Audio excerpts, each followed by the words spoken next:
We have the lovely Lainey Wilson on Pure Country. How are you? I am so good, and I'm excited to talk to you and catch up. I know. Okay, before we start, I just have to let you know. Girl, you did it. Yeah, I got to show you mine now. Okay. I'm like, here they are, bell bottom, with my socks. I took my heels off. I put heels on literally just for you, just so that it would look a little more put together. But bell bottom country. Let's first talk about putting this record together and the theme of it. Obviously, I think just for me looking at the title, I just go, man, this is going to be a purely Lainey Wilson record, because that is just kind of sums you up. Well, thank you so much. I'm excited. This is definitely a huge step for us. I feel like over the last few years, I've just grown a whole lot. I mean, especially with my singing and songwriting, but also just as a person. You know, during the shutdown, I think we all had a lot of time to do that. So I just learned a lot about myself, and I wanted this record to be unapologetically me. And I want people to hear it and feel like they don't have to be anything other than themselves too. It's bell bottom country with a flair. It's about finding whatever that thing is that makes you you and different, and leaning into it as much as you can. I mean, it could be where you're from, how you were raised, the way that you look, the way that you talk. Whatever it is, it's just about embracing that and being it. And I think we all kind of had to get real with ourselves over the past 2 years and figure out who we really are, because we all spent a lot more time with ourselves. And I think for you to have songwriting to kind of express that is really cool. And you can hear it in the record. It is so incredible. Thank you, sister. I'm pumped about it. I really am. I think folks are going to be able to see the growth. And yeah, it's pulling back the layers, digging a little deeper. And I feel like as a songwriter, I feel like the more I do it, the more I feel brave enough, I guess, to be more vulnerable. And also, I just, I think in any part of the world, you see what other people are doing and you feel a pressure to, either follow in someone else's path. And I think this record really, really shows how you are comfortable paving your own path and being exactly who you are. And it sounds like nothing I've ever heard. And it just is so you throughout the entire record, even the very last track, which is literally one of my favorite songs ever that you decided to cover. What's up? What's going on? Tell me why this song. Because when I saw that, I was like, this is why. Every time I just keep realizing why we're meant to be friends. Look, I love this song. I love Four Non Blondes. I love Linda Perry. I think she is just a badass. I mean, she's just cool. I've been singing this song for years. I sang it back home in Louisiana and Mississippi and Arkansas when I was playing with the band. And I started playing it with my band here in Nashville for the last several years. And it's just one of those songs that when we kick it off and when we come out with those hey, hey, heys in that chorus, everybody's hands go up in the air, and it just seems like there ain't a worry in the world. And it just feels like for those 3.5 minutes that everybody's on the same page. And I love that feeling. And I think there definitely needs to be a part of every single show that feels that way. There's something magical about it. And so I got to meet Linda Perry last fall and kind of get her blessing on putting my own little spin on the song. And she gave it to me. She's cool. She is so cool. That is so awesome. And I think that's when you're a songwriter, and I don't know if you're like this, but I know a lot of people have said that it's hard once you really, really get into songwriting to cover songs, because, to have those in your show, they really have to mean something to you, because the rest of the songs you're singing really are your story and your songs. So that's such a, round of applause for that song to stick out enough that you not only decided to sing it, but also put it on your record. Yeah, I felt like I just had to. There is not a show that we play that we don't play it. And I'm so glad we did. I think a lot of little kids will probably hear the song and think that it's one of mine. And I hope they go back and they find Linda's version, Four Non Blondes. I mean, and they see that, you know what? Music's always been good. Like, go listen to some of the throwback stuff. Yeah, for sure. It got me. One of my best friends' dad, who passed away when we were younger, that was his favorite band, his favorite song ever. And so when I got to it, I was like, oh, here we go. But no, it made me go relive it with Linda Perry and Four Non Blondes, which was so cool. So I don't know how you would do it. I don't know if I can do it, but is there a song on there? Like, I can't ask you to pick a favorite because I think that's an unfair question, but is there one maybe you're most looking forward to having fans hear and seeing how they respond to it? You know what? Just like you said, I mean, it's hard because they're all my babies and they all do serve a different purpose.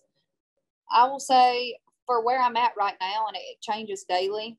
I'm excited to be able to share the song that I wrote about my daddy. Those boots.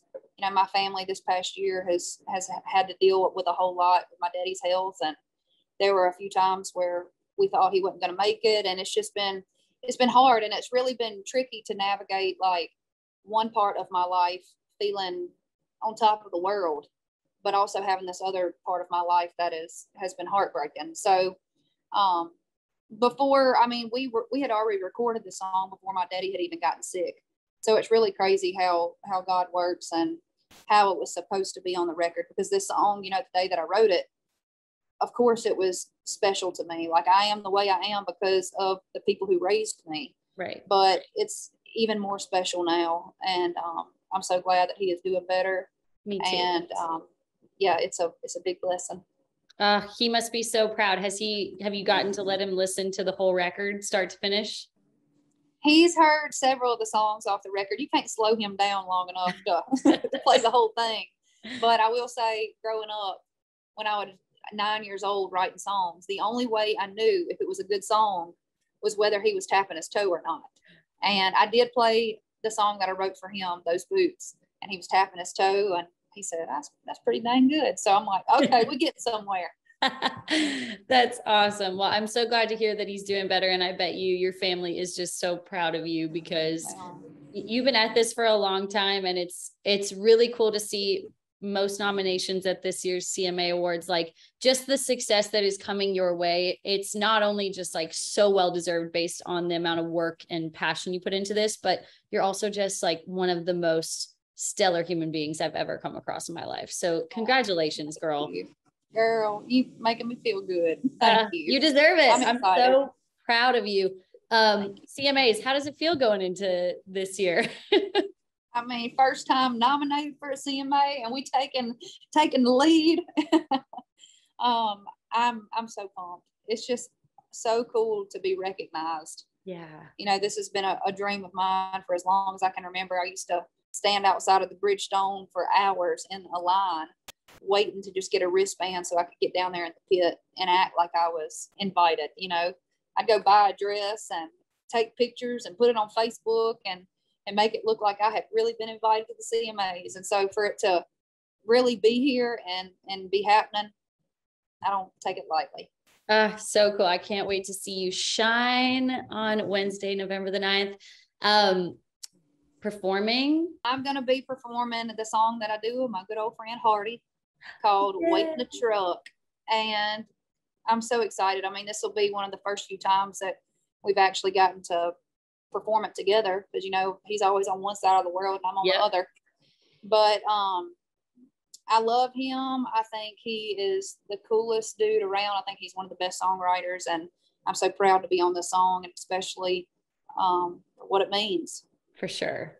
Yeah. I mean, it was time. I mean, country music has always been about this true storytelling and things that move you and tell the truth, but we've never heard a song like that before and talk about a subject matter like that. And I think for the two of you to be the people that do that, who are not only just incredible songwriters and artists, but also really great storytellers, was just so moving. And the video. Thank you, girl. Wow. I'll tell you, I mean, I feel like these kind of songs right here are the reason I fell in love with country music to begin with. And so when I heard it, I mean, it took me back to Whiskey Lullaby and Goodbye Earl and Thunder Rolls. I mean, it just took me right back to the 90s. And of course, it's about a dark subject, but we're trying to shine a little bit of light on it, you know. And my goal for this song is for the people who are getting abused to hear it and feel like they're not alone, but also the people who are doing the abuse. And I hope they hear the song, and I hope it haunts them. Absolutely. Yeah. And you know, it's great to have fun party songs and all those, you know, love songs to listen to, but these are the ones when you hear them and you really stop and listen that you go, wow, that is what country music is really for. And I mean, you've got to work. I think the last time I talked to you, you had just had Never Say Never with Cole Swindell go #1. And I remember asking you, how many people are knocking down your door to do collaborations? Because I'm sure it's a long list. And I remember you telling me then you had a really cool one, you know, in the works. And I'm like, well, she was not kidding. No, this is it. I'm so proud of it. And I feel so grateful for people like Cole and Hardy who just, you know, they're showing the rest of the world like, hey, I love this girl and I believe in her, and you should too. And I'm so excited to be able to do that for other artists. And why was it important to you? Because I mean, I love, obviously you do too. I love collaborations. They're super fun. It's great to bring fan bases together, but it's been a minute since we've seen a record come out that has no collaborations on it. Yeah. You know, I just felt like since I had done a whole lot here lately, who knows, you know, we might revisit it and throw somebody on something, but I definitely think it's got to be the right thing in the right time. There's so many people I want to collaborate with. And so, yeah, I don't know. I think it ain't over till it's over. Yeah. I mean, hey, that's the cool thing about music. There could be a song out there that pops up and someone wants to jump on it and you can release a new version or whatever. I will say, I've been listening to Live Off more than any song I've listened to in the past 6 months. I listen to it every day, multiple times a day. It is so good. Why was it, you know, obviously Heart Like a Truck came out, and then that song, I remember you saying that it was just one that has been a favorite of yours. Tell us about this song and kind of the journey and the story behind it, because that to me sounds like a really like true Lainey Wilson story song. For sure. So the idea was started with Dallas Wilson, Tranny Anderson, and Adam Doliak. And they wrote a little bit of the song and then put it down because they just didn't feel like it was right. Well, so I was doing a writer's retreat with Dallas and Tranny out in Arizona, top of this year. And we were about to go into the studio and start recording. Well, they said, no, we've got this idea that we started writing with Adam Doliak, and we got his permission to bring it to you and see if you wanted to do anything with it. Well, immediately when they told me what the idea was, I was like, yes. I mean, it's important for me to write songs about staying true to me. At the end of the day, you know, I mean, this career is going to take me to a lot of different places and a lot of cool opportunities, but I'm still me, and I'm still going to always sound like this. I'm gonna always look like this. I'm just going to be me. I'm going to be a Wilson. I'm just going to be a girl who loves country music. And I think it's important for me to remind myself of that. And every night when I get on stage now, I get to sing about it. I get to keep myself humble. Yeah. I love that. Yeah. That song, it makes me want to kind of like go back to the basics of what's really important for me to surround my life around. I hope other people listen to it and, you know, just remember who they are when they listen to a song like that. Let's talk about, obviously you've been playing some pretty cool shows recently, and I saw a video you were playing in Louisville, Kentucky the other night. Does it still blow your mind to just see the longevity of impact that Things a Man Ought to Know has with your fans? It is the song that just does not stop. Really. I think I'll be able to play it 40 years from now. And I think people are still going to be singing at the top of their lungs. I really think we have something special with it. I hope it goes down in history.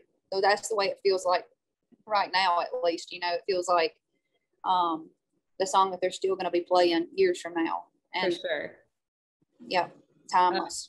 So cool. Okay, before we go, Yellowstone, because I know I'm going to get in trouble with all your fans if I don't ask you about Yellowstone, because people are so excited. So it's officially coming. How are you feeling? What was it like? Are you still shooting the show, or is it done now? We are finished filming as of right now. So we spent a lot of the summer out in Montana, and it's just been the coolest experience. I mean, I've gotten to learn from the best. I truly have. And it's just so much fun. And it's just another way to be creative. I mean, I feel like what I do on a daily basis is pretty dang similar to that. It's a lot of like, hurry up and wait. Yep. It's a lot of like being prepared for things, whether it's learning lines or learning songs. You know, and this is just a huge opportunity for me to be able to share more of my music with the world. And I'm getting to play a musician named Abby, and I'm pretty much getting to be me. I love that. And do we think this is going to spark any future acting jobs for you? Like, did you love it enough to want to do it again? Absolutely. You know, of course, songwriting is always going to be my number one, because that's where it started for me. But at the end of the day, I'm going wherever the wind blows, and I'm all about new opportunities. I'm all about doing things that are a little bit scary, because if you don't, I mean, you're not growing. Yeah, that's how you keep life interesting, and you keep yourself humble, because you can always learn something new. It's like my dad always told me, the moment you feel like you're not learning anymore, it's when you need to like smarten up. Right. Switch it up. I agree with your daddy. Absolutely. Yep. All right, girl. Well, congratulations. Bell Bottom Country, my girl, Lainey Wilson. It is incredible. I can't wait to celebrate with you and give you a big old hug, but go check it out. And thank you for joining us on Pure Country.